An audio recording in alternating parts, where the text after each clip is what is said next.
Hello hi नमस्कार, स्वागत है आप सभी का मैग्नेट ब्रेन्स के आईआईटी जेईई और नीट चैनल पे। जी हाँ, आज हम बात करने जा रहे हैं कोलिजन लेक्चर नंबर 2, जहां पे इन इलास्टिक कोलिजन की बात होगी। देखो भाई, मैंने आपको कोलिजन के क्लासिफिकेशन बताया था और बोला था on the basis of line of impact. आपको याद है ना? On the basis of line, वो इंपैक्ट वाली लाइन थी, head on collision, oblique collision. फिर बोला था on the basis of energy, elastic, in elastic, perfectly in elastic. याद आ गया? हाँ चलो कोई बात, मैं फिर से लिख के बताऊंगा तुम लोगों को, तो चिंता बिल्कुल भी मत करना, ठीक है? हाँ तो बेटा, आज इन इलास्टिक और परफेक्टली इन इलास्टिक कोलिजन की चर्चा करेंगे, ठीक है? तो भाई कैसे होगा इन इलास्टिक कोलिजन, क्या होगा उसका कोएफिशिएंट ऑफ रेस्टिट्यूशन, सब कुछ आज डिस्कस किया जाएगा। तो शुरू करते हैं। मेरा नाम आशीष कपलेश, मैं पिछले 6 सालों से जेईई एस्पिरेंट्स को पढ़ा रहा हूं, मोर देन 50,000 स्टूडेंट्स को मैं पढ़ा चुका हूं। And now it's your turn बेटा। तो मेरी कही हुई बात आपके लिए इंपॉर्टेंट होने वाली है, तो उनको मार्क जरूर कीजिएगा। और सबसे पहली बात तो मैं यही कहता हूं कि जो मैं पढ़ाता हूं उसके नोट्स अवश्य बनाएं। बेटा नोट्स बनाना अनिवार्य है, अगर आप नोट्स नहीं बना रहे हो तो ये गलती है आपकी, क्योंकि लास्ट टाइम पे रिवीजन करने के लिए आपको फिर कुछ मिलेगा नहीं, है ना? तो नोट्स बनाइए। इसके अलावा डीपीपी सॉल्व कीजिए, डेली प्रैक्टिस प्रॉब्लम आपको लेक्चर के बाद डीपीपी मिल जाती है, तो वो डीपीपी को सॉल्व करो बेटा। जितने ज्यादा क्वेश्चंस आप सॉल्व करोगे उतना ही फायदा आपको मिलेगा। ऑलमोस्ट 15 to 20 क्वेश्चंस के एक डीपीपी हम आपको प्रोवाइड करा देंगे, जिसमें उस पर्टिकुलर टॉपिक से रिलेटेड बहुत सारे क्वेश्चंस होने वाले हैं, ठीक है? तो उनको सॉल्व कीजिए। And while solving the DPP, अगर आपको लगता है कि सर समस्या आ गई, क्वेश्चन में डाउट आ गया, मैं क्या करूं, तो भाई चिंता मत करो, उसका वीडियो सॉल्यूशन भी हम प्रोवाइड कराएंगे। तो उसका वीडियो सॉल्यूशन भी हमारी तरफ से आपको मिल जाएगा, तो बिल्कुल भी चिंता करने की जरूरत नहीं है। और डीपीपी कर ली, सारे क्वेश्चन बन गए डीपीपी के, तो बहुत बढ़िया। अब आ जाओ प्रैक्टिस क्वेश्चंस में। बेटा जो भी बुक आप सॉल्व कर रहे हो, जो भी मटेरियल आपके पास है, उनको सॉल्व करिए। उनमें जितने भी क्वेश्चन होंगे वो सब खत्म कर दो एक बार में, ठीक है? हो सकता है स्टार्टिंग में थोड़ा टाइम लगे, हो सकता है ऐसा हो गई यार सर क्वेश्चन नहीं बने स्टार्टिंग में, बट हार मत मानना। क्वेश्चन से अगर तुम आज हार गए तो क्वेश्चन हमेशा हराएगा तुम्हें। आज अगर तुम क्वेश्चन से जीत गए तो हमेशा जीतोगे, और फाइनल एग्जाम में भी तुम क्वेश्चन से जीत जाओगे बेटा।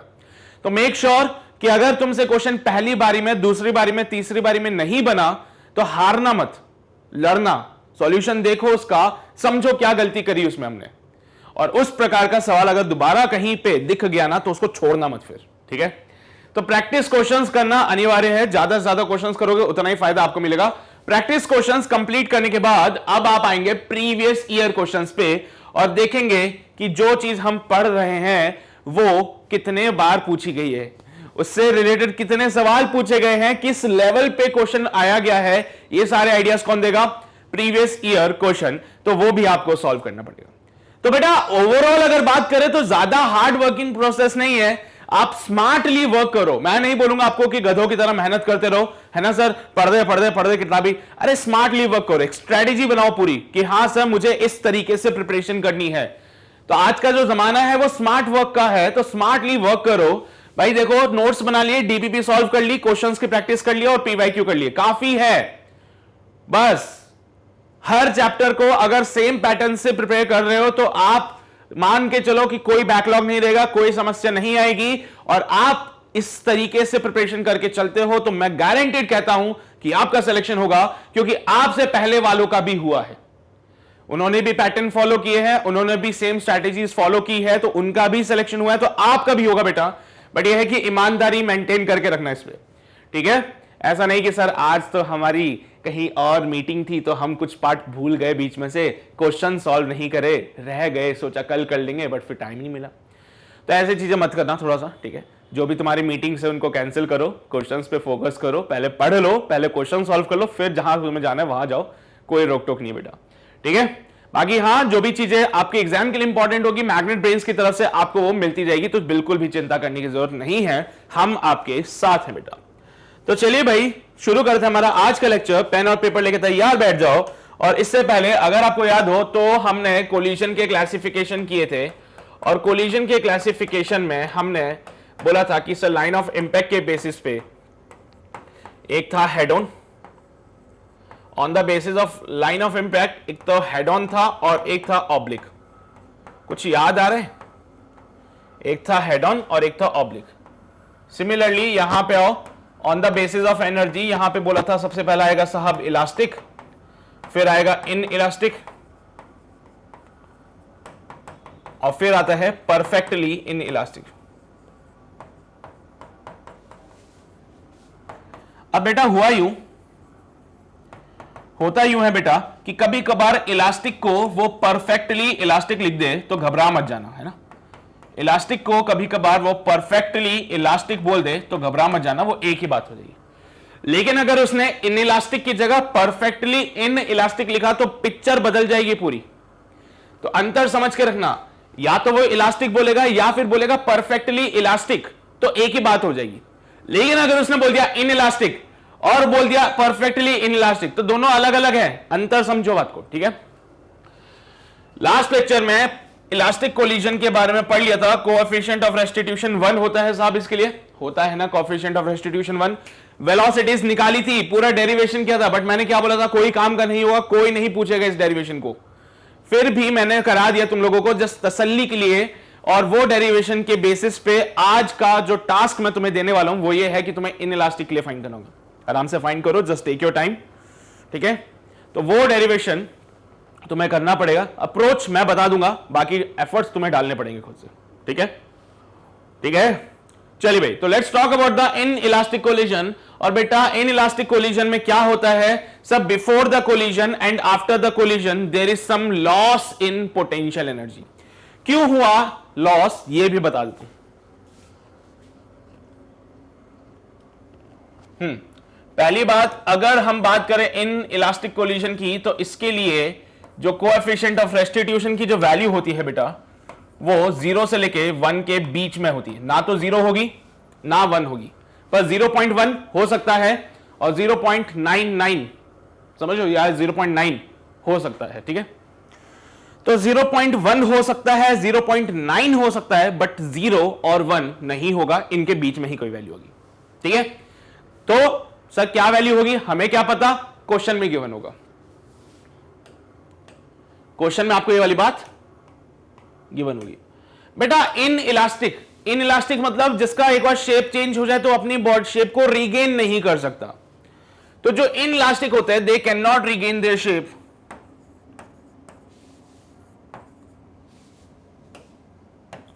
They can not. या तो मेरी अंग्रेजी पे मत जाना, बस भावनाओं को समझना।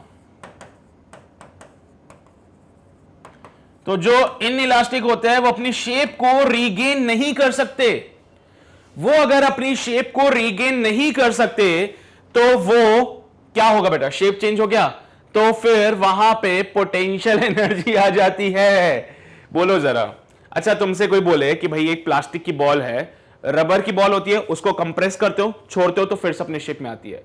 प्लास्टिक की बॉल को कंप्रेस कर दो तो उसकी शेप चेंज रह जाती है। तो जब भी कॉन्फ़िगरेशन, शेप वगैरह कुछ भी चेंज हो जाए, there will be the potential energy. तो क्या हुआ बिफोर द कोलिजन, समझना बात को। यहां पे बिफोर द कोलिजन ये पार्टिकल ए मूव कर रहा था यू ए से, ये पार्टिकल बी मूव कर रहा था यू बी स्पीड से। तो ये कहानी तो बिफोर कोलिजन की हो गई।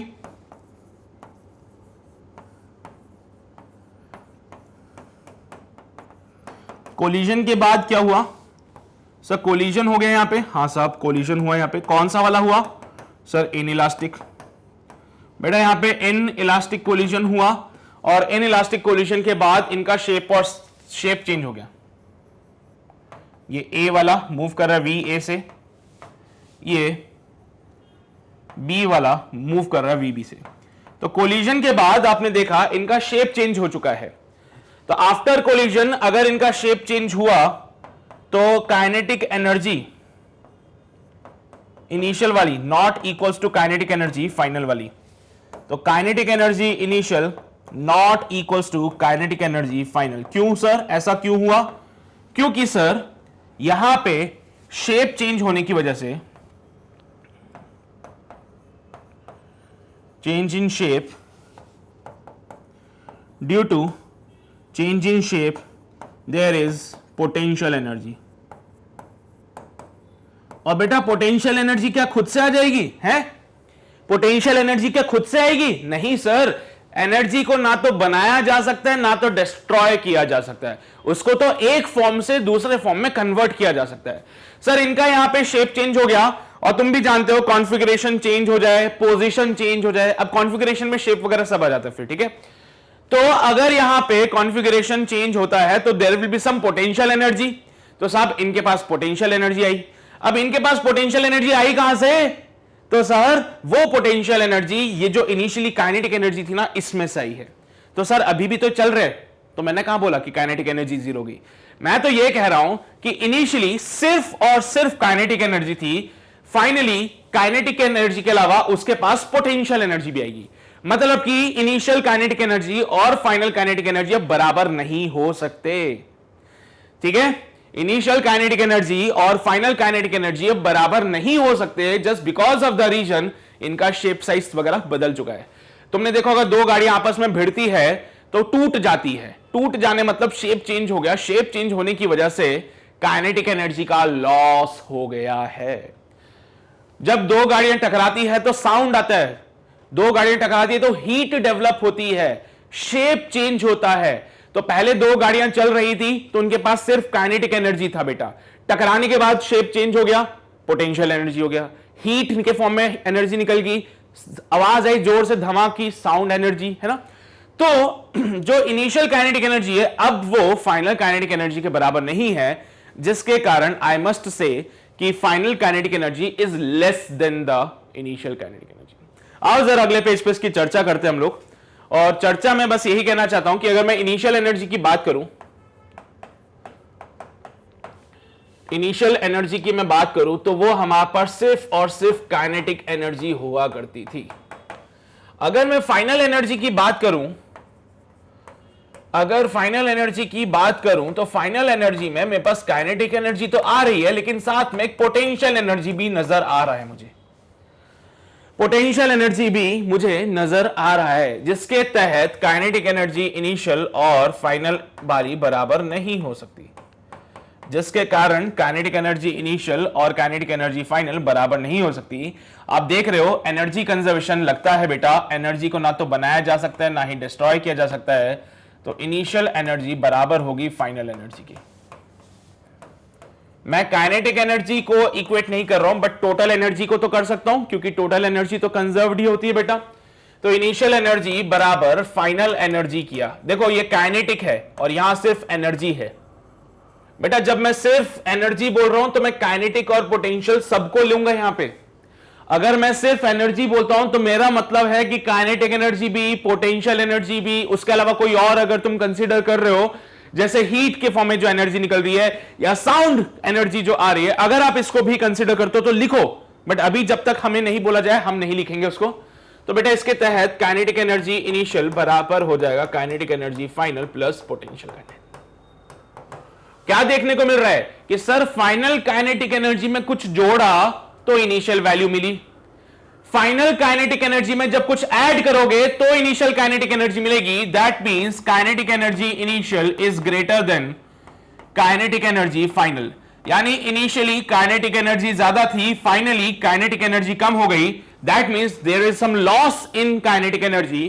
तो यहां पे आता है loss in kinetic energy which is given by kinetic energy final minus kinetic energy initial.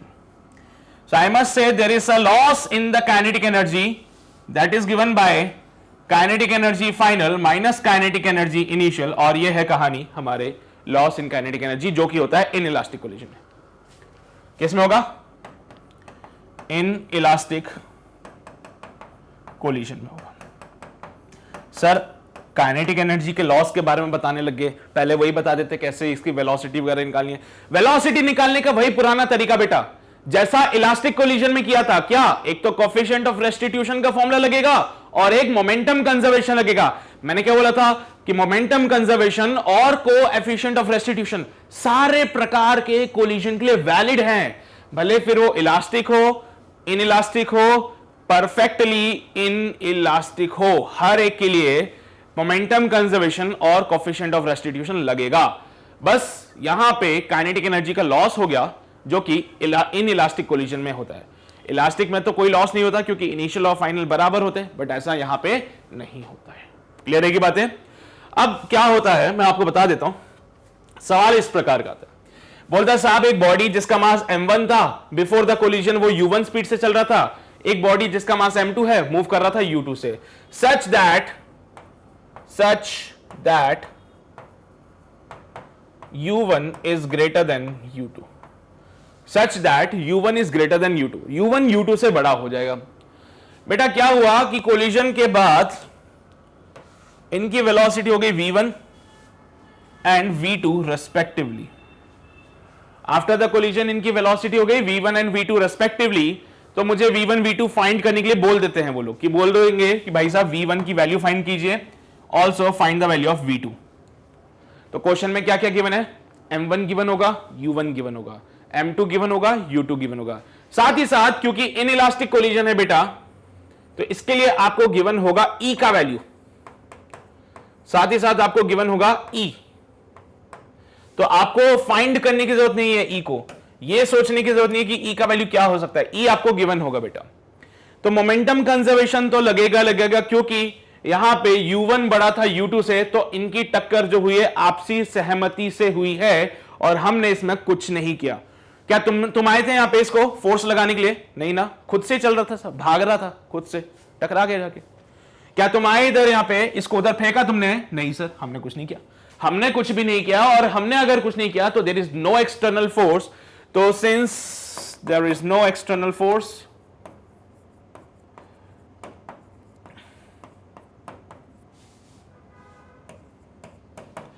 therefore यहां पे momentum of initial momentum of the बेटा सिस्टम की बात करूंगा। पार्टिकल का मोमेंटम तो हो सकता है बदल जाए, लेकिन जब हम बात करें सिस्टम की तो सिस्टम का मोमेंटम नहीं बदलता है कभी भी। पार्टिकल का मोमेंटम हो सकता है बदल जाए, लेकिन सिस्टम का मोमेंटम नहीं बदलेगा। Initial momentum of the system बराबर होगा final momentum of the system के, और इनिशियल मोमेंटम में m1 u1 plus m2 u2 बराबर हो जाएगा m1 v1 plus m2 v2 के। अच्छा साहब v1 v2 तो हमें निकालना पड़ेगा, बिल्कुल सही कहा, v1 v2 तो निकालना पड़ेगा। कैसे निकालें v1 v2? तो इसके लिए कोएफिशिएंट ऑफ रेस्टिट्यूशन का formula mod of v2 vector minus v1 vector, जो भी तुम फाइंड करोगे उसका मैग्नीट्यूड ही चाहिए सिर्फ, u1 vector minus u2 vector, put the values along with the sign, coefficient of restitution आपको क्वेश्चन में गिवन होगा, वहां से आप वैल्यूज को फाइंड आउट कर सकते हैं बेटा। तो ये दो इक्वेशन से फाइनल वेलोसिटी मिल जाएगी, फाइनल वेलोसिटी मिलने से फाइनल काइनेटिक एनर्जी मिल जाएगी, और आप फाइंड कर पाएंगे लॉस इन काइनेटिक एनर्जी। बेटा यहां पे काइनेटिक एनर्जी इनिशियल को कितना लिखा जाएगा, देखो जरा, क्या मैं लिखूं, हाफ m1 u1 का square plus half m2 u2 का स्क्वायर। बेटा काइनेटिक एनर्जी फाइनल को क्या लिखा जाए, यहां पे फाइनल काइनेटिक एनर्जी को लिखा जाएगा हाफ m1 v1 का square plus half m2 v2 का स्क्वायर। तो ऐसे करके हमें क्वेश्चन को सॉल्व करना पड़ेगा ये, ठीक है। अब क्या होगा कि तुम एक काम कर सकते हो, तुम्हें अगर v1 v2 निकालना है तो यहां पे आप एक काम करो, v2 माइनस का v1 बराबर e times of u1 minus u2 कर दीजिए। अब एक काम करो भाई, यहां पे देखो ये m1 v1 plus m2 v2 है ना, ये m1 v1 plus m2 v2 है।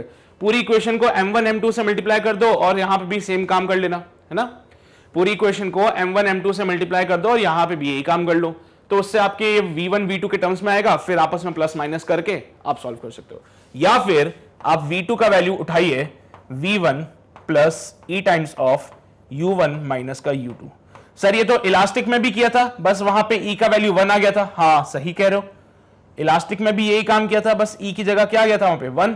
बेटा ये v2 का वैल्यू उठा के यहां पुट कर देना, ये v2 का वैल्यू उठा के यहां पुट कर दीजिए, तो पूरी इक्वेशन v1 के टर्म्स में आ जाएगी, पूरी इक्वेशन जाएगी वो v1 के टर्म्स में आ जाएगी। सोचो जरा बनेगी क्या, m2 v1 हो जाएगा ये। हाँ सर बिल्कुल सही कह रहे हो, plus m2 e times of u1 minus u2, इसको इधर ले आना, समझ रहे हो ना। तो ऐसे करके आपके पास फॉर्मूला भी आ जाएगा। तो अप्रोच मैं बता रहा हूं, डेराइव तुम्हें करना है। V2 का वैल्यू यहां पुट करना, तो पूरी इक्वेशन V1 के टर्म्स में आ जाएगी। आपको गिवन क्या होगा बेटा? गिवन होगा E का value U1, U2, M1, M2। बेटा ये सारी चीज आपको गिवन होती है। इसके अलावा आपको V1, V2 फाइंड करना था, तो आप बिल्कुल आराम से इसको कर सकते। फिर या तो ये पूछता है, या फिर साहब वो पूछता है लॉस इन काइनेटिक एनर्जी। तो आप निकालेंगे इनिशियल काइनेटिक एनर्जी, आप निकालेंगे फाइनल काइनेटिक एनर्जी, और loss in kinetic energy is given by loss in kinetic energy is given by kinetic energy final minus kinetic energy initial. तो kinetic energy में loss निकालना है, तो it is given bye final sorry initial kinetic energy. ओहो क्या कर रहा हूं मैं, इनिशियल वैल्यू तो ज्यादा होती है। Given by initial kinetic energy minus का फाइनल काइनेटिक एनर्जी। ठीक है बेटा, तो बस इतनी सी बात है इन इलास्टिक कोलिजन में। तो जो मुख्य फॉर्मूले हैं मैं उन पे सितारा चमका देता हूं ताकि आपको याद रह जाए। एक मुख्य फॉर्मूला ये है, सितारा चमका दिया। दूसरा मुख्य फॉर्मूला ये है, सितारा चमका दिया। तीसरा मुख्य फॉर्मूला ये है, मुख्य इंपॉर्टेंट फॉर्मूला है ना। तो इन तीनों से जो भी सवाल आएगा आप उसको सॉल्व कर लेते हैं। बाकी तो देखो दिमाग लगाना पड़ेगा, एनर्जी कंजर्वेशन लगानी पड़ेगी। एनर्जी कंजर्व हो रही है, हाँ ये मत बोल देना कि सर एनर्जी कहां कंजर्व हुई यहां पे है। अगर तुम दिमाग लगाओ और बोलो कि सर एनर्जी कहां कंजर्व हुई, बेटा टोटल एनर्जी तो कंजर्व ही हो रही है, टोटल एनर्जी तो कंजर्व्ड है, सिर्फ काइनेटिक एनर्जी कंजर्व नहीं हुई। ठीक है, सो आज भी टोटल एनर्जी तो कंजर्व्ड है बेटा।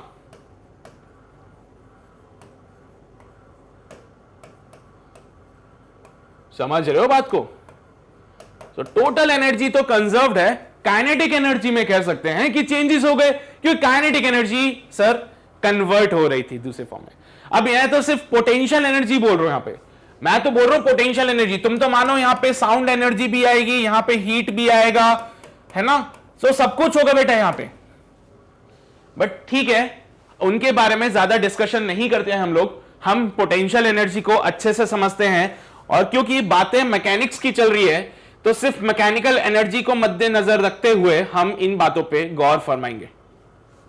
ठीक है बेटा, तो क्योंकि कहानी मैकेनिक्स की चल रही है तो सिर्फ मैकेनिकल एनर्जी को देखो, बाकी के जो फॉर्म्स ऑफ एनर्जी है वहां पे जाने की जरूरत नहीं पड़ेगी आपको।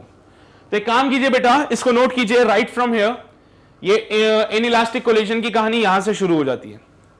ठीक है, तो इसको जल्दी से छापो, फिर आगे बढ़ते हैं, सवाल सवाल देखते हैं क्या है इस पे।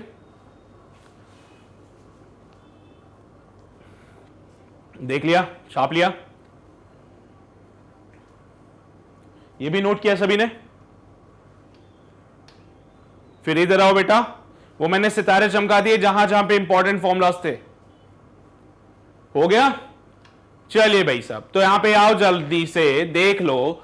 इनिशियल काइनेटिक एनर्जी को ऐसे लिखते हैं, फाइनल काइनेटिक एनर्जी को ऐसे लिखते हैं, और लॉस इन काइनेटिक एनर्जी का फॉर्मूला आता है। देखो फिर से वही बात हो जाएगी बेटा, अगर आपने V1 V2 को कैलकुलेट कर लिया तो V1 को यहां पुट करना, V2 को यहां पुट करना, दोनों का स्क्वायर करना, इतनी माथा फोड़ी करने के बाद you will get this complete formula of the loss in kinetic energy, जो कि मैं तुमसे कहूंगा कि याद होता है तो कर लो, नहीं होता तो छोड़ दो।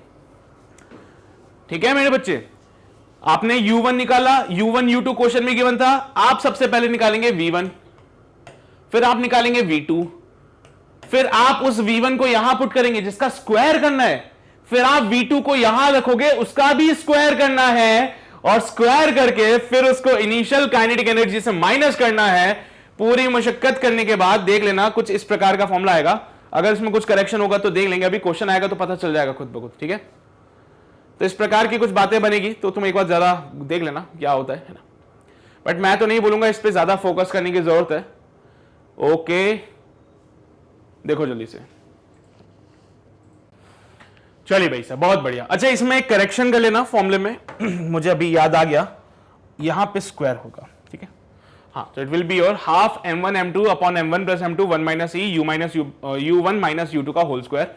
ठीक है, ठीक है, मैंने देखा नहीं था, अभी देख लिया मैंने, करेक्शन करा दिए, मार्क द करेक्शन। चलो बेटा, हो गया, मत पढ़ना डेरिवेशन के चक्कर में, कोई नहीं पूछेगा, मेंस में भी नहीं पूछेगा, एडवांस में भी मुझे तो नहीं लगता कोई इस पे बातें आने वाली है।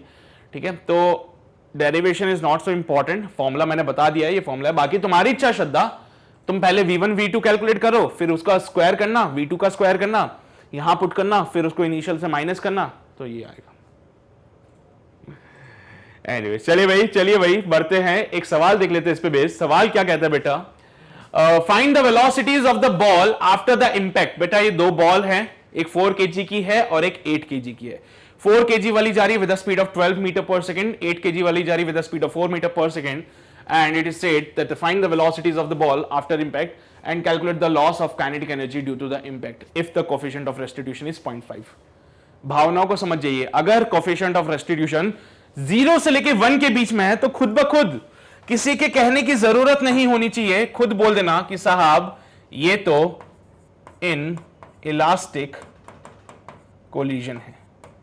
किसी के कहने की जरूरत नहीं है, खुद ब खुद बोल देना कि साहब ये तो इन इलास्टिक कोलिजन है। बिल्कुल सही कहा तुमने। तो चलिए जी सॉल्व करते हैं और सॉल्व करने के लिए क्या मैं कोई फॉर्मूला लगाने वाला हूं? नहीं सर, सीधी सी बात है, m1u1 plus m2u2 should be equals to m1v1 plus m2v2। बेटा मैंने कहा मान लीजिए ये पहला पार्टिकल, ये दूसरा पार्टिकल, मान लिया ये हमारे पास पहला पार्टिकल और ये वाला हमारा दूसरा पार्टिकल। पहले पार्टिकल का मास 4 kg का, पहला पार्टिकल मूव कर रहा है with the speed of 12 metre per second. दूसरे पार्टिकल का मास है 8 kg का, मूव कर रहा है with the speed of 4 metre per second, equals to पहले पार्टिकल का मास 4 v1 प्लस का 8 v2। 12 4 48 होता है, 8 4 32 होता है, इक्वल्स टू 4 v1 प्लस का 8 v2। कितना हो गया? 8 9 10, 4 3 7 1 80 इज इक्वल्स टू, बेटा 4 को कॉमन निकाल सकते हो चाहो तो, v1 प्लस का 2 v2। तो ये बन जाएगा v1 प्लस 2 v2। बेटा ये कितना हो जाता है? 4 2 8 होता है, तो ये 20 टाइम्स कट जाएगी कहानी, और 20 can be written as v1 plus का 2 v2। चलिए भाई एक इक्वेशन तो मिली हम लोगों को। अब हम आगे बढ़ते हैं, कोएफिशिएंट ऑफ रेस्टिट्यूशन का फॉर्मूला लगाते हुए हम सेकंड इक्वेशन को भी फाइंड करेंगे। समझ रहे हो ना तुम लोग बात को? भाई coefficient of restitution, coefficient of restitution, हाँ कितना है? 0.5। ठीक है सर, लिख दिया 0.5, इक्वल्स टू, भाई v2 की वैल्यू क्या होगी? पता नहीं सर। भाई v2 v1 का वैल्यू नहीं पता सर। u1 का तो बता दो, 12 और उधर 4। बेटा साइन के साथ पुट किया हमने, हाँ साहब, दोनों पॉजिटिव में से लिख दिया। 12 में से 4 जाएंगे, 8 बचेंगे, 8 इधर आएगा, तो 8 multiply by 0.5 should be equals to v2 minus का v1। बोलो बेटा क्या बनती कहानी? 12 में से 4 गए 8, ये 8 इधर आ जाएगा, 8 इंटू 0.5, 8 5 40 होते हैं बेटा। 4 is equals to v2 minus का v1।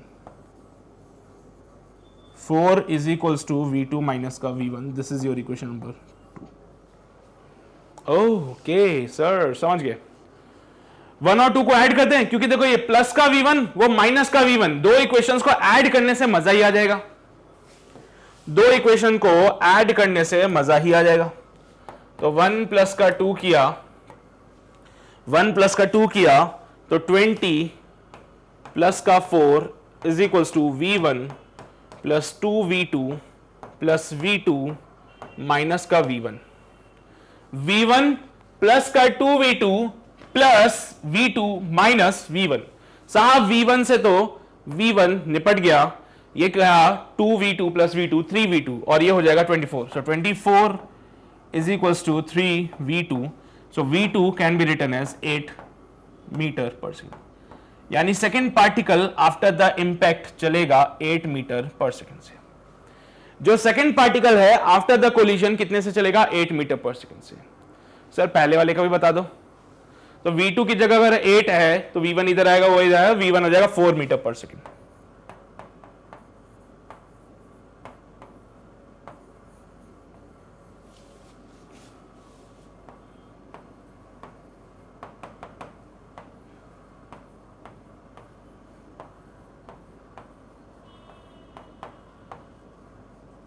हाँ जी बच्चे, इस V2 को अगर इक्वेशन 2 में पुट करोगे तो V1 मिलेगा 4। सोच के देखो, 4 इक्वल्स टू 8 माइनस का V1, V1 इधर आएगा, 4 उधर आएगा, 8 में से 4 गए 4, वो रही कहानी। सही है, अरे बहुत सही है सर, समझ गए बात को। तो एक्चुअली हमने after the impact final velocities निकाली है, but what about this loss in kinetic energy? तो पहले तो इनिशियल काइनेटिक एनर्जी निकालना पड़ेगा। बेटा सिस्टम की बातें होंगी, यहां पे अलग अलग पार्टिकल की बातें मत करने लग जाना कहीं, है ना। यहां पे अलग अलग पार्टिकल की बातें मत करने लग जाना, सिस्टम के लिए बात करेंगे सबसे पहले। साहब सिस्टम, यह रहा सिस्टम, कब तक हम समझेंगे इस सिस्टम को? चलिए कोई बात नहीं, तो सिस्टम को समझते हैं। यहां पे इसकी kinetic energy half m v square. चलो भाई लिख दो। तो kinetic energy initial can be written as, रंग बदल लिया जाए पेन का, और kinetic energy initial can be written as half into 4 into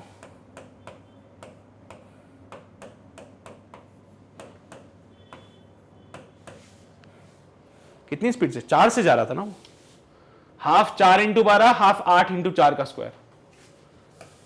ये इनिशियल काइनेटिक है। देखा मैंने तुमसे क्या बोला था कि तुम्हें फॉर्मूला याद करने की जरूरत नहीं है, सीधा न्यूमेरिकल वैल्यूज पुट करोगे, बात बन जाएगी। बेटा 2 से ये 2 टाइम्स मर जाएगा, 2 से ये 4 टाइम्स मर जाएगा।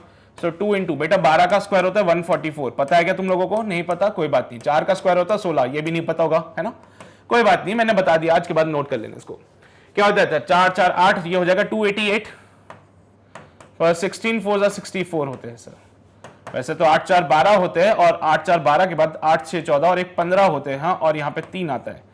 So it comes out be 352 joule, which is the initial kinetic energy. But फिर भी तसल्ली के लिए एक बार हम सॉल्व जरूर करेंगे। देखो बेटा क्रॉस चेक करने में कोई बुराई नहीं है, इसमें कोई शर्म की बात नहीं होती क्रॉस चेक करने में, है ना। ये साबित ये नहीं करता है कि तुम्हें आता नहीं है, ये साबित करता है कि तुम समझदार हो, चीजों को एक बार क्रॉस चेक जरूर करते हो। क्या पता ऐसे स्टाइल मारने के चक्कर में कभी कभार कैलकुलेशन गलत भी हो जाती है, और कैलकुलेशन गलत हो जाती है तो लोग 1/300 को 0.033 भी लिख देते हैं कभी कभार, ठीक है। हाँ, तो स्टाइल नहीं मारने का, प्रॉपर कैलकुलेशन करने का, ठीक है, तो उससे आपको आपके आंसर्स मिल जाएंगे फिर। Got it? चलिए ठीक है बेटा। तो काइनेटिक एनर्जी इनिशियल ये हो गया, काइनेटिक एनर्जी फाइनल निकाल लेते हैं। काइनेटिक एनर्जी फाइनल निकाला, और काइनेटिक एनर्जी फाइनल कर रहे हैं, तो यहां पे देखो बेटा फाइनल वेलोसिटीज है 8 एंड 4। तो 8 है 8 kg वाले की, और 4 है 4 kg वाले की। तो मैंने लिखा हाफ इंटू 4 का स्क्वायर प्लस हाफ इंटू 8 का स्क्वायर। 2 2 ज़ा 4 एंड अगेन 2 4 ज़ा 8। बेटा 2 इंटू 4 का स्क्वायर 16 प्लस 4 इंटू 64, ये 32 होता है बेटा, और ये कितना होगा 4 4 16, 4 6 4 24, 256 होता है। चलिए भाई सब सही बात है ना? अरे सर बिल्कुल, अब तो सही है, स्टाइल नहीं मारने का, पर फिर भी। हाँ जी बेटा, तो 256 प्लस 32 करेंगे तो यहाँ पे हो जाएगा कितना, 6 + 2 8 होता है, 5 + 3 8 होता है, और 288। देख रहा है विनोद क्या हुआ यहाँ पे? फाइनल काइनेटिक एनर्जी डिक्रीज हो गई है, फाइनल काइनेटिक एनर्जी डिक्रीज हो गई। हाँ सर बिल्कुल। तो loss in kinetic energy is initial minus final, loss in kinetic energy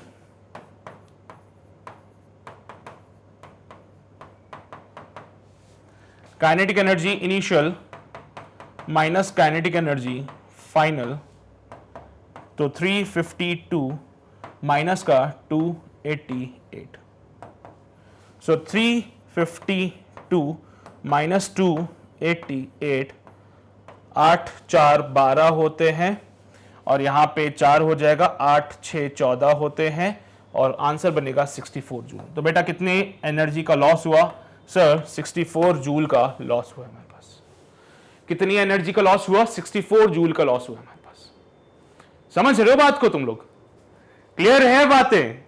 तो इसको एक काम करो ना, छाप लो यहां से, बिल्कुल यहीं से शुरू करनी है कहानी, फिर हम आगे बढ़ेंगे। तो इसको जल्दी से नोट कीजिए, फिर आगे बढ़ते हम लोग। बड़ा कर बड़े चलिए बेटा, चलिए आगे बढ़ते हैं। Now let's talk about the perfectly in. अच्छा, क्वेश्चन अभी आएंगे, थोड़ा सा सब्र करो। एक बार परफेक्टली इन इलास्टिक भी हो जाए तो फिर एक साथ करेंगे सारे क्वेश्चंस को। तो क्वेश्चन अभी बाकी है मेरे दोस्त। पहले एक बार परफेक्टली इन इलास्टिक की कहानी देख लें। बड़ा हलवा सा कॉन्सेप्ट है बेटा। जब भी इन इलास्टिक के आगे परफेक्टली लगा जाए तो यहां पे कोएफिशिएंट ऑफ रेस्टिट्यूशन को करना 0, पहला point. Perfectly in elastic collision के लिए कोएफिशिएंट ऑफ रेस्टिट्यूशन हो जाएगा बेटा 0। और यहां पे बिफोर द कोलिजन बॉडीज अलग से चल रही थी, बट आफ्टर द कोलिजन दोनों बॉडीज स्टिक हो जाती है, चिपक के साथ में चलती है। यानी कि कोलिजन कुछ इस प्रकार से देखने को मिलेगा। ये हमारे पास बॉडी ए मूव कर रही है यू ए से, ये हमारे पास बॉडी बी मूव कर रही है यू बी से। बेटा इनका कोलिजन हुआ, वो भी कौन सा वाला सर? इनका कोलिजन हुआ लेकिन वो भी परफेक्टली इन इलास्टिक वाला, परफेक्टली इन इलास्टिक वाला। तो इनका कोलिजन हुआ वो भी परफेक्टली इन इलास्टिक, जिसके कारण अब ये दोनों बॉडीज आपस में चिपक जाएंगी और चिपक के फिर साथ में चलेगी with some common velocity v। समझ रहे? ठीक है, समझ रहे हैं सभी लोग? तो बेटा ऐसे केस में मैंने क्या बोला, कोएफिशिएंट ऑफ रेस्टिट्यूशन 0 हो जाएगा। और कोएफिशिएंट ऑफ रेस्टिट्यूशन 0 है तो जरा एक बार देखो, मोमेंटम कंजर्वेशन वाली इक्वेशन तो सब जगह वैलिड है। तो ma ua plus mb ub is equal to. अच्छा, आपको कैसे पता चला सर ये कि इसके लिए साथ में चिपक के चलती है? इसको इससे भी बता सकते हो, कोएफिशिएंट ऑफ रेस्टिट्यूशन से भी बता सकता हूं मैं। Can be written as ma plus mb into v। तो बेटा यहां से अगर कोई आपसे फाइनल वेलोसिटी पूछे तो ज्यादा दिमाग नहीं लगाना, हमारी एक ही इक्वेशन काफी है। दूसरा, कोएफिशिएंट ऑफ रेस्टिट्यूशन का जो फॉर्मूला आप लोग लगाते थे, मॉड ऑफ v2 माइनस का v1 divided by mod of u1 minus का u2। साथ ही साथ आपने वेक्टर का साइन भी लगाया था।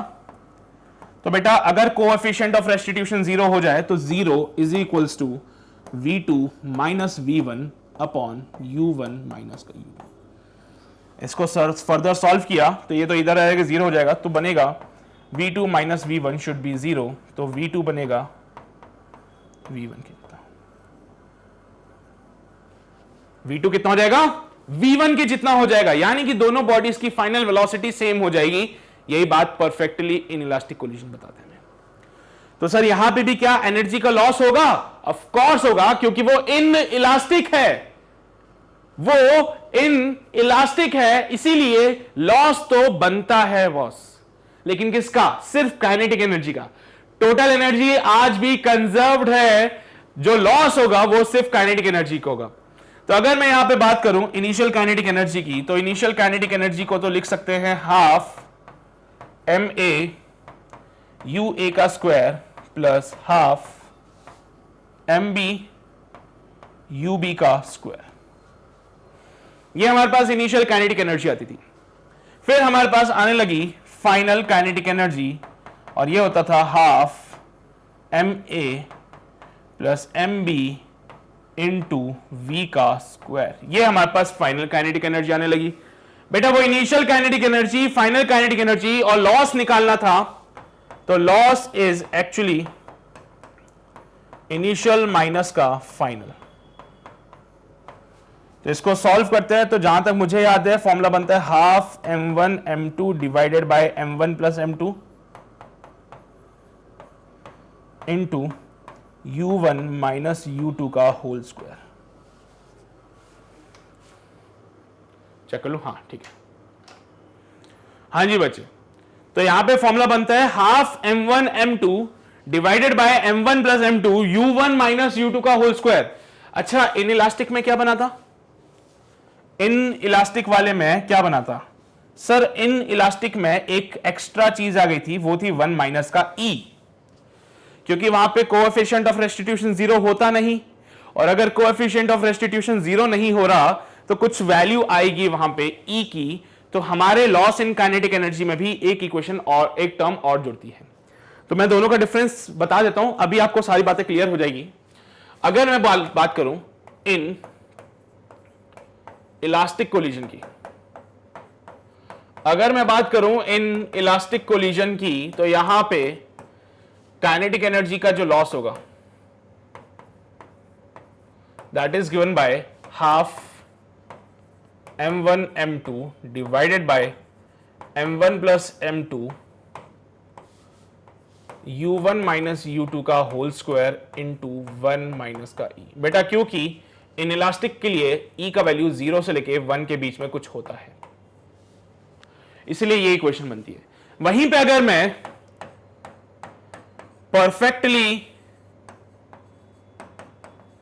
इन इलास्टिक कोलिजन की बात करूं, अगर वहीं पे मैं परफेक्टली इन इलास्टिक कोलिजन की बात करूं जिसके लिए E का वैल्यू 0 है, तो भाई यहां पे E का वैल्यू 0 पुट करो, तो काइनेटिक एनर्जी का जो लॉस होगा बेटा that is given by half m1 m2 divided by m1 plus m2 into u1 minus u2 का स्क्वायर। बस इतनी सी बात। हाँ, इतनी सी बात है। देख रहा है विनोद कितना सिंपल है ये सारी बातें। बस एक बार हमें फॉर्मूला पता चल जाए तो कुछ भी आ जाए, हम कुछ भी कर सकते हैं। सो बेटा ये है कहानी परफेक्टली इन इलास्टिक कोलिजन का। सो ये है कहानी परफेक्टली इन इलास्टिक कोलिजन के लिए। अच्छा, इलास्टिक के लिए E का वैल्यू 1, परफेक्टली इन इलास्टिक के लिए E का वैल्यू 0, और इन इलास्टिक के लिए 0 से लेके 1 के बीच में। तो अंतर याद रखना, काम आएगा ये। ठीक है, छाप लो बेटा इसको जल्दी से, फिर सवालों पे आते हैं और सवाल करते हैं, देखते हैं क्या बात आती है। फिर किया नोट सभी ने? ये भी लिख लो बेटा। दोनों की काइनेटिक एनर्जी के मैंने अंतर बता दिया, क्या डिफरेंस है दोनों में। दोनों के काइनेटिक एनर्जी के लॉस में क्या डिफरेंस आ रहा है वो मैं बता चुका हूं। इन इलास्टिक में वो 1 माइनस ई आ रहा था, परफेक्टली इन इलास्टिक में ई का वैल्यू 0 होता है, तो 0 करते कहानी ये बन जाएगी फिर। ठीक है। अच्छा, कभी कभार फ्रैक्शन पूछ लेता है, तो फ्रैक्शन तो बता दोगे ना तुम लोग कैसे फाइंड आउट करते हैं। ठीक है, वो भी सवाल आएगा तो पता चल जाएगा खुद ब खुद, चिंता मत करो। चलिए बेटा जी आगे बढ़ते हैं। ये सारी बातें तुम समझ चुके हो, अब इसमें कुछ भी नहीं बचा। ये बेसिकली परफेक्टली इन इलास्टिक की बात चल रही थी। तो परफेक्टली इन इलास्टिक होते ही, जैसे ही ये परफेक्टली होगा, E का वैल्यू हो जाएगा 0, और E का वैल्यू 0 होते ही V2 बराबर हो जाएगा V1 के, और दोनों पार्टिकल एक दूसरे के साथ चिपक के चलेंगे। दोनों पार्टिकल एक दूसरे के साथ चिपक के कैसे चलेंगे? जैसे इधर से देखो, एक पार्टिकल ये था A, एक पार्टिकल ये था B, टकराए, टकराने के बाद ये रहा A और ये रहा B। पहले ये चल रहे थे U A से, मान लो ये रेस्ट पे था, मान लिया सर। अब क्या होगा, दोनों साथ में चलेंगे V से। तो कोई भी कंडीशन देते तुम सॉल्व कर लोगे। ठीक है, तो सवाल दे देता हूं ताकि तुम्हें थॉट क्लियर हो जाए। देख लो भाई, काइनेटिक एनर्जी का लॉस का फॉर्मूला, यहां पे भी स्क्वायर लगा लेना, यहां पे भी इसको स्क्वायर कर लेना ताकि अंतर समझ जाओ तुम लोग। ठीक है बेटा, ठीक है बेटा, ठीक है बेटा, ठीक है बेटा, ठीक है बेटा। ओके, सवाल देखते हैं। Find the ratio of the masses. बेटा क्वेश्चन में क्या बोला है, एक मास यहां पे m1 जो कि मूव कर रहा है 40 मीटर पर सेकंड से, एक मास यहां पे m2 जो कि रेस्ट पे था, कोलिजन हुआ, कोलिजन के बाद दोनों साथ में चलने लगे। बताइए मास का रेशियो। बेटा ये वाला, इसकी कोई वेलोसिटी नहीं दे रखी तो मैं कह दूं क्या वो रेस्ट पे है। इसकी कोई वेलोसिटी नहीं दे रखी तो मैं कह दूं क्या कि वो रेस्ट पे है। और अगर वो रेस्ट पे है तो चलिए भाई रेशियो ऑफ मासेस कैलकुलेट करना है आपको। क्या रेशियो होगा मासेस का, सोचो जरा।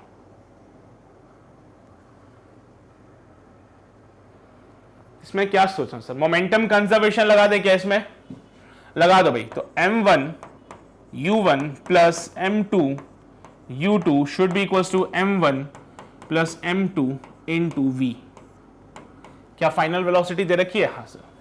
बेटा m1, बेटा u1 कितना था 40। हाँ सर।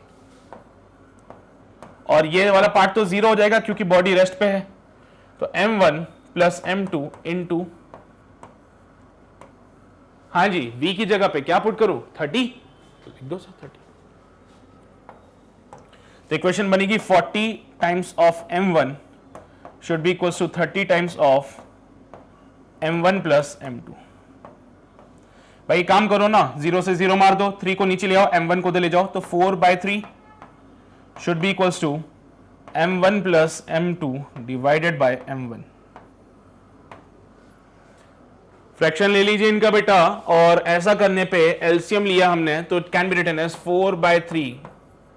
बेटा m1 एक बार m1 के नीचे आएगा, एक बार m2 के नीचे आएगा, so it comes out be m1 by m1 plus m2 by m1। तो 4/3 is equals to 1 plus m2 by m1। तो एक काम करें क्या, m2 by m1 को यहां लिया है तो m2 by m1 इधर आ जाएगा, या फिर एक काम करो 1 को इधर भेज दीजिए, तो 4/3 माइनस का, बेटा प्लस का 1 था यहां आ गया, माइनस का 1 कहलाएगा, 4/3 माइनस का 1, तो 4 माइनस 3/3 1/3 होता है। तो अगर कोई आपसे बोले कि भाई रेशियो ऑफ द मासेस, तो अगर वो m1 by m2 बोलता है तो 3/1 बोल देना।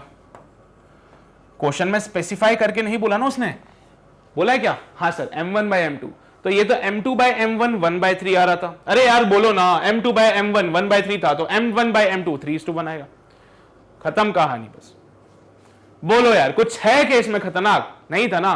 चलिए भाई आगे बढ़ते हैं, अगला सवाल देख लेते हैं। अगला सवाल बोलता है two masses after the collision stick together, what will be the speed of the bullet when the maximum height reached by the system is 20 meter. बेटा ये कोई ब्लॉक है जो कि रेस्ट पे, ऐसे क्वेश्चन आपने मोमेंटम कंजर्वेशन में भी किए थे, याद हो तो आपको, बिल्कुल किए सर। ये बॉक्स रेस्ट पे था, ये बुलेट आ रही है कुछ सर्टेन स्पीड से, मुझे नहीं पता क्या होगी वो स्पीड, वही मुझे कैलकुलेट करनी है।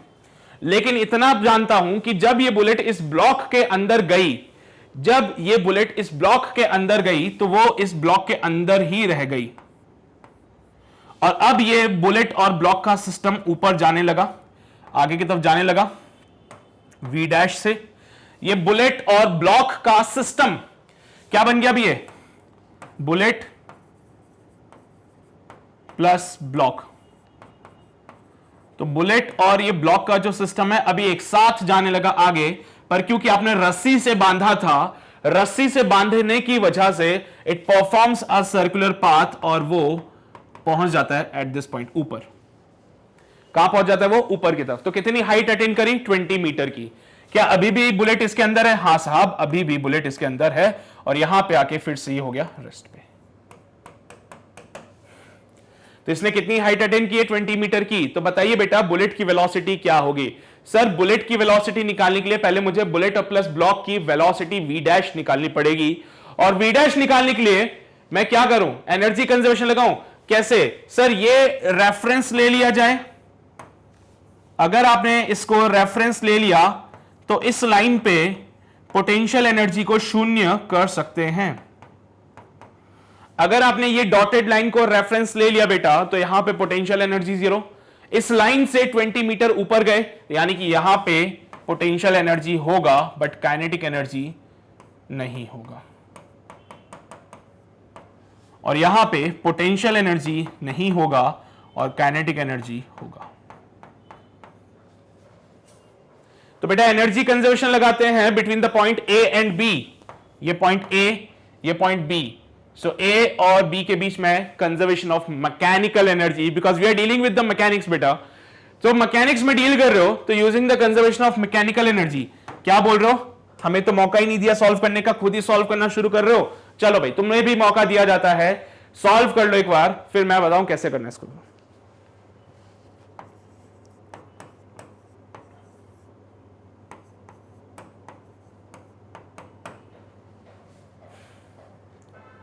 कर लिया solve.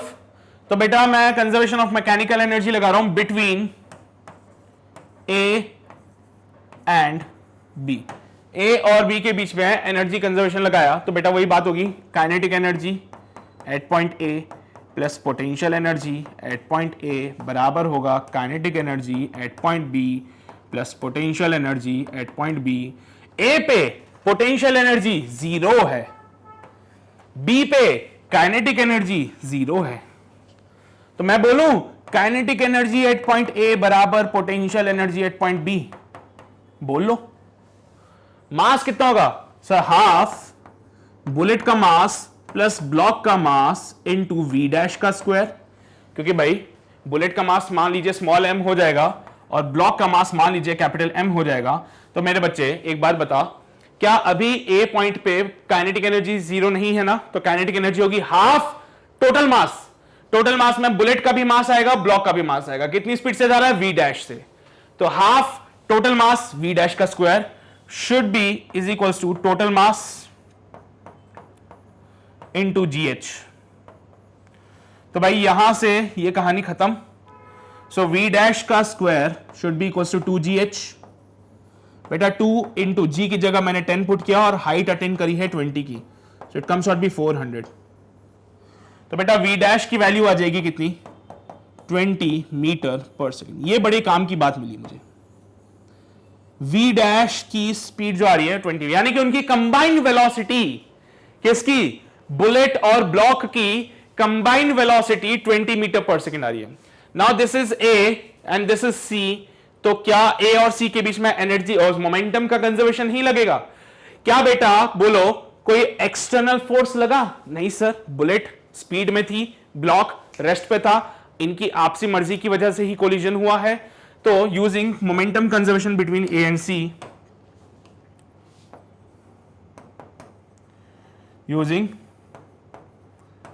momentum conservation between C and A, तो C और A के बीच में मोमेंटम कंजर्वेशन लगाएंगे। तो बेटा C का मास, C पे कौन? बुलेट मूव कर रही है, ब्लॉक रेस्ट पे है, फिर बुलेट और ब्लॉक दोनों साथ में चल रहे हैं। तो पहला केस क्या है जिसमें बुलेट मूव कर रही है, ब्लॉक रेस्ट पे है, और फाइनली बुलेट और ब्लॉक दोनों साथ में चल रहे हैं। तो बुलेट का मास इनटू बुलेट की वेलोसिटी, ब्लॉक का मास, और वो है रेस्ट पे, और बाद में दोनों साथ में चल रहे थे। चलिए बेटा, तो आप एक काम कीजिए, स्मॉल m की जगह लिखिए 10 ग्राम। अब बेटा इसको कन्वर्ट कर लेना, कैपिटल M की जगह आपको लिखना है कितना? 10 ग्राम। इसको भी कन्वर्ट करना। तो जितने मास की बुलेट थी उतने मास का ही हमारे पास ब्लॉक भी था, तो वो ब्लॉक और बुलेट दोनों का मास वहां पुट करेंगे, वी डैश का वैल्यू पुट करेंगे, तो आपको मिलेगा फी का वैल्यू। ट्राई करो, देखो भाई क्या आंसर आता है इसका। भाई मास ऑफ द बुलेट 10 ग्राम है, तो मैंने पुट कर दिया यहां पे 10 ग्राम था, किलोग्राम में कन्वर्ट कर लेना, और इंटू वी प्लस का ये तो जीरो हो गया, चलो हटा दो इसको, इज इक्वल टू बेटा 10 plus 10, so 10 upon 1000 plus 10 upon 1000 multiply by 20। सीधी सीधी सी बात है, 1000 से 1000 छम छम हो जाएगा, और 10v इक्वल्स टू 20 इंटू 20। भाई 0 से 0 मर जाएगा, v का वैल्यू 40 आएगा। तो सॉल्व करो, एंड आई थिंक v का वैल्यू 40 मीटर पर सेकेंड बनेगा।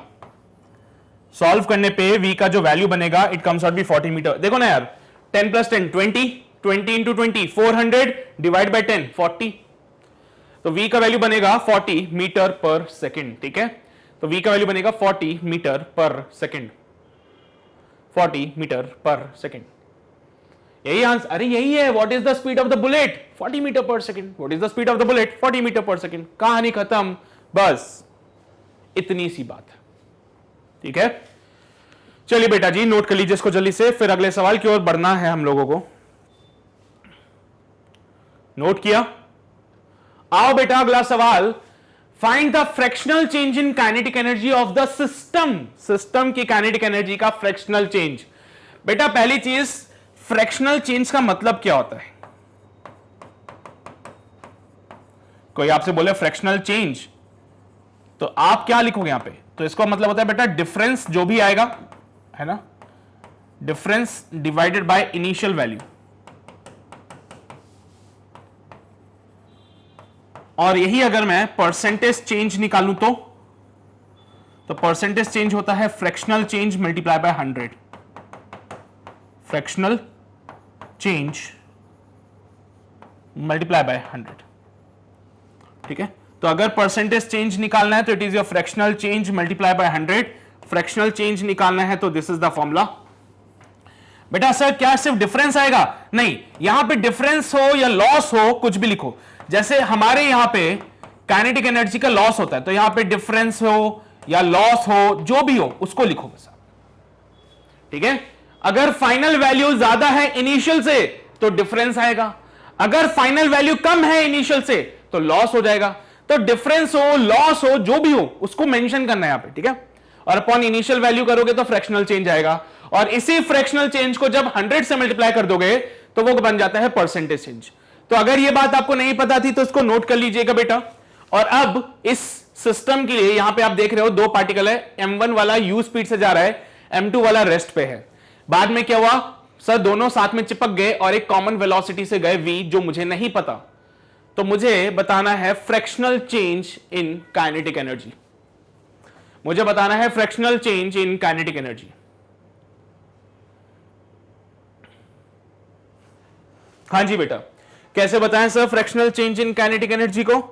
तो भाई fractional change in kinetic energy बताने के लिए सबसे पहले आप निकालिए initial kinetic energy, half m1 u का स्क्वायर प्लस का हाफ m2 इंटू 0 का स्क्वायर। तो ये तो सिर्फ वही बन जाएगा हाफ m1 u का स्क्वायर, क्योंकि सर दूसरी बॉडी तो रेस्ट पे थी। So this is initial kinetic energy बेटा। फिर मैं फाइंड करता हूं फाइनल काइनेटिक एनर्जी, लेकिन फाइनल काइनेटिक एनर्जी निकालने के लिए मुझे क्या चाहिए बेटा, v चाहिए होगा। तो half m1 plus m2 into v का स्क्वायर। अब यार v तो है ही नहीं मेरे पास, तो v के लिए मोमेंटम कंजर्वेशन लगाइए, और यहां से देखिए from the momentum conservation m1 u plus का 0 should be equal to m1 plus m2 into v. तो v का वैल्यू बनेगा m1 u divided by m1 plus m2। v का वैल्यू क्या बनेगा, m1 u divided by m1 plus m2। ये v को उठा के यहां पटक देना है, तो सॉल्व कीजिए।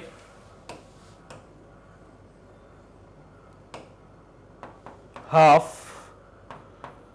m1 प्लस m2 इंटू बेटा v का स्क्वायर क्या बनेगा, m1 का स्क्वायर u का square divided by m1 plus m2 का स्क्वायर। स्क्वायर से एक पूरी पिक्चर खत्म, तो हो जाएगा हाफ m1 का स्क्वायर u का square divided by m1 plus m2। ये final kinetic energy, half m1 का स्क्वायर u का square divided by m1 plus m2। ये था हाफ m1 u स्क्वायर, ये था हाफ m1 u स्क्वायर, और ये है हाफ m1 का स्क्वायर u का square upon m1 plus m2। अच्छा सर, तो चलिए लेट्स कैलकुलेट द लॉस, क्योंकि सर ये परफेक्टली इन इलास्टिक कोलिजन हो रहा है। कौन सा है बेटा ये, परफेक्टली इन इलास्टिक कोलिजन। तो बेटा ये है परफेक्टली इन इलास्टिक कोलिजन, और परफेक्टली इन इलास्टिक कोलिजन है तो समझ जाओ कि एनर्जी, काइनेटिक एनर्जी का लॉस तो होगा ही होगा। ये आपके पास इक्वेशन नंबर 1 बना देना इसको बेटा, यहां पे ये आपके पास इसको इक्वेशन नंबर 2 बना देना, और इक्वेशन 1 में से 2 को माइनस करके लॉस मिल जाएगा।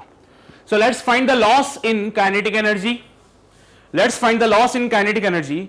तो लॉस इन काइनेटिक एनर्जी को कैलकुलेट करने के लिए हमने बोला kinetic energy initial, kinetic energy final. तो हाफ m1 u का स्क्वायर माइनस का हाफ m1 का स्क्वायर u का square divided by m1 plus m2। एक काम करें, m1 u स्क्वायर को कॉमन ले लें, तो हाफ m1 u स्क्वायर को कॉमन लिया तो हो जाएगा 1 माइनस हाफ आ गया, हाँ सर, एक m1 आ गया तो बचा एक m1, u स्क्वायर बाहर आ गया और अपॉन में हो जाएगा m1 प्लस m2। बोलो सही बात है, हाफ बाहर आ गया, m1 एक बाहर आ जाएगा, u स्क्वायर बाहर आ जाएगा, तो यहां पे तो 1 बच गया, यहां से हाफ बाहर आ गया, एक m1 बाहर चला जाएगा तो बचा एक m1, u स्क्वायर बाहर चला जाएगा और अपॉन में m1 प्लस m2 बच गया। सो बेटा this can be written as half m1 u का स्क्वायर, सॉल्व किया m1 प्लस m2 माइनस का m1 divided by m1 plus m2। भाई m1 से m1 मर जाएगा and we are left with half m1 m2 divided by m1 plus m2 into u का square. क्या ये है लॉस इन काइनेटिक एनर्जी? क्या मुझे लॉस चाहिए? नहीं सर। क्या मुझे लॉस चाहिए था? नहीं सर। मुझे तो फ्रैक्शनल चेंज चाहिए, तो फ्रैक्शनल चेंज निकालने के लिए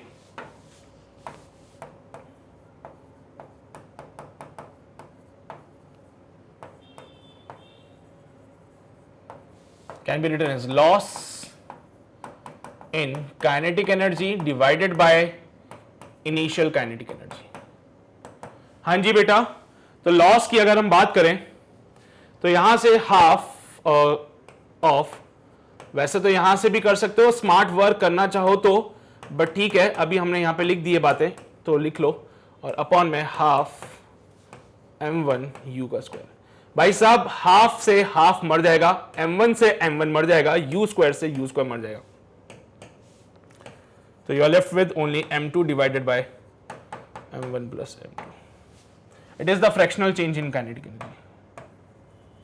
फ्रैक्शनल चेंज नहीं बोलेंगे, इसको कहते हैं fractional loss in kinetic energy. इसको क्या बोलते हैं बेटा? चेंज नहीं बोलते, चेंज का मतलब होता है फाइनल माइनस इनिशियल।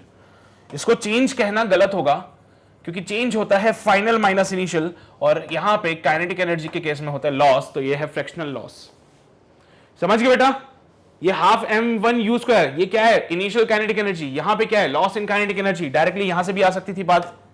देखो ये क्या था बेटा? लॉस इन काइनेटिक एनर्जी, और ये क्या था बेटा? Initial kinetic energy. तो loss in kinetic energy upon initial kinetic energy equals to m2 upon m1 plus m2। ये क्या था? Fractional change. तो चाहो तो यहां से भी कर सकते हो, बट ठीक है तुम्हारी इच्छा श्रद्धा है, मैं इस पे कोई रोक टोक नहीं रखूंगा। तो आपसे fractional change in kinetic energy बोला था, तो भाई चेंज यहां पे नहीं होगा, यहां लॉस होगा, सो हमने कैलकुलेट किया it comes out be m2 divided by m1 plus m2। चलिए बच्चे इसको छाप लेंगे जल्दी से, इसको नोट करेंगे, फिर हम आगे बढ़ते हैं अगले सवाल की ओर। देखते हैं क्या कहता है हमारा अगला सवाल हमसे। किया नोट? पता चल गया फ्रैक्शनल लॉ चेंज कैसे निकालना है, परसेंटेज चेंज कैसे निकालना है। चलो जी आगे बढ़ेंगे टू द नेक्स्ट क्वेश्चन। बेटा बोला जा रहा है find the value of coefficient of restitution given that एक मास पार्टिकल जिसका मास m है वो 2v स्पीड से चल रहा था, और एक मास पार्टिकल जिसका मास 2m था वो रेस्ट पे था। कोलिजन हुआ, m वाला रेस्ट पे आ गया और 2m वाला कुछ मूव कर रहा होगा v डैश से, जो मैं नहीं जानता, है ना। तो क्या बोला बेटा कि m वाला 2v से मूव कर रहा है और 2m वाला रेस्ट पे था। कोलिजन होने के बाद m वाला रेस्ट पे आ गया और 2m वाला मूव करेगा with some velocity v dash, मैं नहीं जानता हूं क्या होगा। तो भाई आपको बताना है कोएफिशिएंट ऑफ रेस्टिट्यूशन क्या होगा, क्योंकि उन्होंने ये नहीं बोला कि किस प्रकार का कोलिजन है। अगर वो बोल देता कि वो साहब इलास्टिक कोलिजन है, इनइलास्टिक है या परफेक्टली इनइलास्टिक है, तो भी बात समझ आती, बट उसने तो ऐसा कुछ बोला ही नहीं। अब क्या करें? तो भाई मोमेंटम कंजर्वेशन तो लगता है ना सर, कि कोई सा भी कोलिजन क्यों ना हो मोमेंटम कंजर्वेशन लगेगा। तो मैंने बोला ये हमारा पहला पार्टिकल, ये हमारा दूसरा पार्टिकल। पहले पार्टिकल के लिए बात करेंगे तो m1 u1 प्लस दूसरे पार्टिकल के लिए m2 u2 बराबर m1 v1 plus m2 v2। बेटा m1 की जगह m पुट किया, u1 की जगह पुट किया 2v, m2 की जगह 2m पुट किया, v2 u2 की जगह पुट किया 0, m1 की जगह पुट किया m, और फाइनली वो रेस्ट पे आ गया।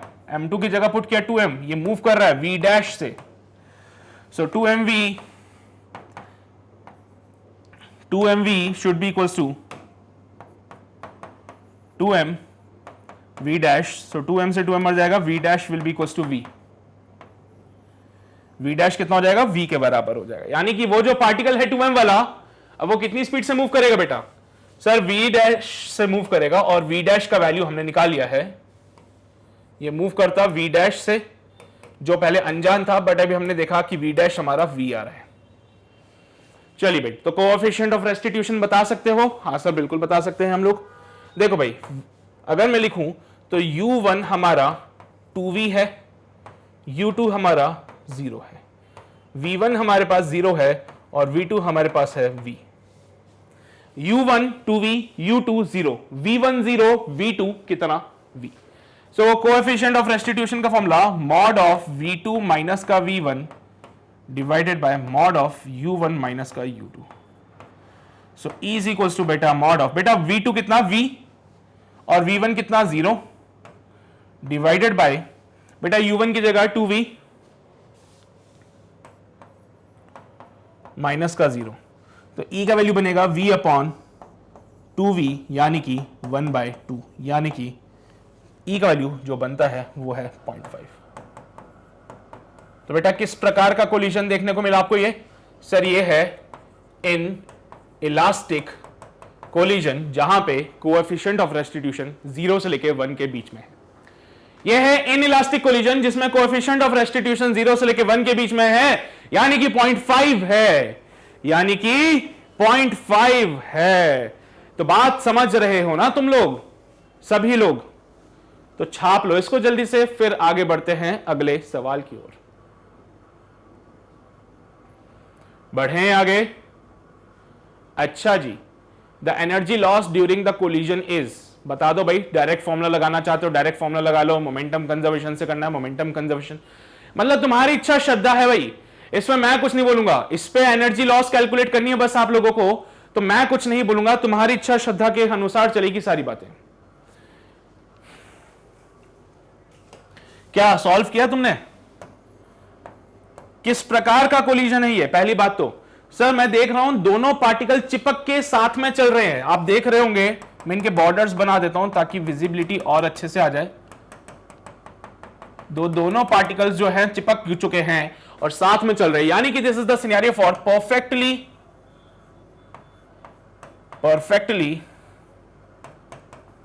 In elastic collision. So this is the scenario for perfectly in elastic collision, और इसके लिए loss in kinetic energy is given bye, मुझे फॉर्मूला याद हो गया है, तुम्हें भी याद हो जाएगा क्वेश्चन सॉल्व करोगे तो।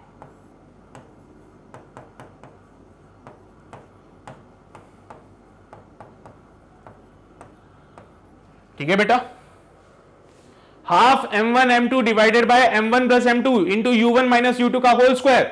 सर यहां पे u1 कितना 2 मीटर पर सेकेंड, u2 कितना 0 क्योंकि रेस्ट पे है सर, m1 कितना 0.5 और m2 कितना 1 kg।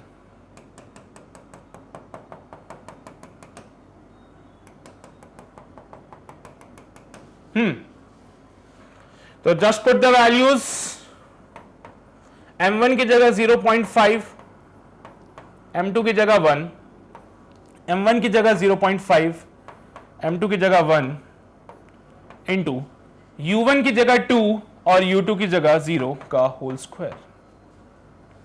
तो 1/2 multiply by 0.5 divided by 1.5 multiply by 4, 2 से 2 मर जाएगा, पॉइंट से पॉइंट मर जाएगा, 5 2 10 अपॉन 15 हो जाएगा बेटा। तो चाहो तो 2/3 भी लिख सकते हो।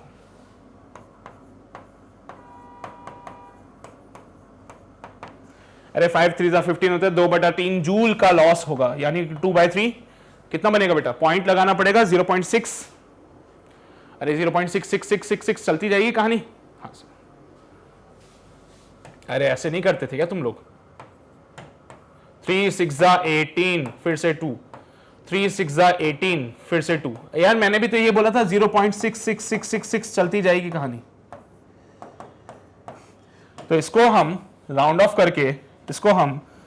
ऑफ करके लिखते हैं 0.67 जूल। तो लॉस कितना आएगा बेटा? 2/3 जूल बोलूं या फिर 0.67 जूल बोल दूं, बात एक ही है। ठीक है, छाप लीजिए इसको जल्दी से, फिर अगले सवाल की ओर बढ़े हम लोग। किया नोट सभी ने? चलिए भाई, बहुत बेहतरीन, बहुत ही शानदार। तो आगे बढ़ते हैं और यहां पे समाप्त होता है हमारा आज का सेशन।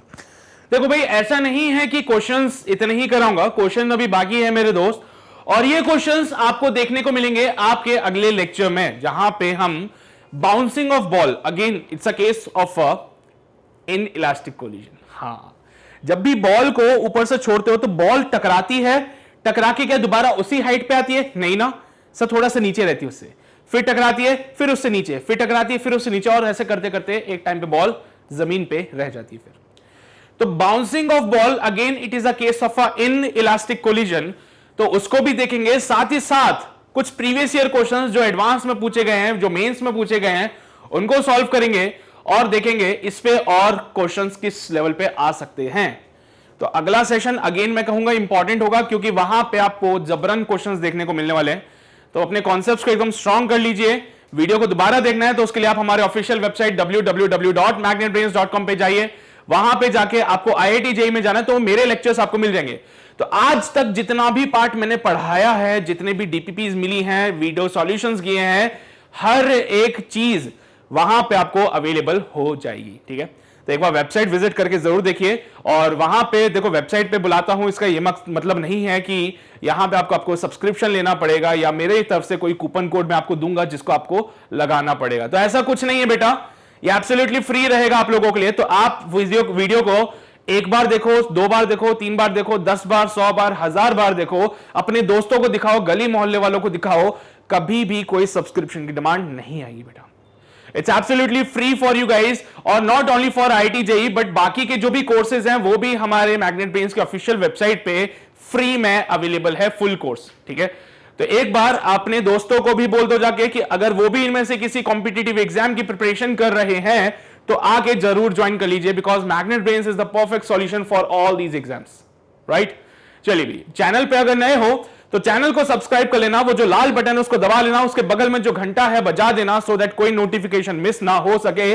और अपने दोस्तों तक बातें बता दो, बातें फैला दो, जाके बोल दो कि भाई IIT JEE के लिए एक परफेक्ट सॉल्यूशन मिल चुका है which is the magnet brains, तो आके ज्वाइन कर ले। ठीक है, तो मिलते हैं बेटा अगले सेशन में, तब तक अपना ध्यान रखिए, पढ़ाई करते रहिए, ऑल द वेरी बेस्ट।